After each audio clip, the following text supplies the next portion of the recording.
jeg vise, hvordan jeg hurtigt kan lave en nøddemælk på min Tufamix. Nu laver jeg en valnøddemælk, og det gør jeg ved at tage 1 liter vand ned i min beholder, 1 liter koldt vand, og så tager jeg 100 gram valnød. Nu kunne jeg jo nøjes med det her, hvis jeg skulle bruge mælken til min kaffe eller til havregrynene, men jeg vil lave en lidt sød drik, jeg kan drikke med det samme. Man kan jo tage, hvad man har i køkkenet. Her er der aprikoser og finer. Dem har jeg hakket. Dem tager jeg nogle af. Så vil jeg gøre den sød med lidt agavesirup. Man kan jo også tage lidt stevia, hvis ikke man vil have sukkeret.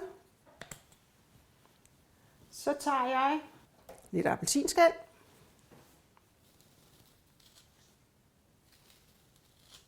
Og jeg tager også lige et par blade citronmelisse. Det kan jo være mynte eller en anden krydderurt, man godt kan lide. Så mangler jeg bare at køre 1 minut med min stavblender.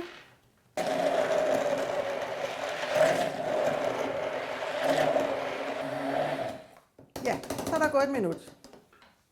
Så kan jeg lige lirke filteret op her. Og lade mælken løbe fra.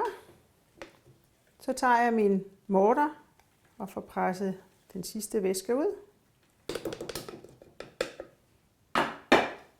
Jeg tager pulpen fra her til en senere lejlighed.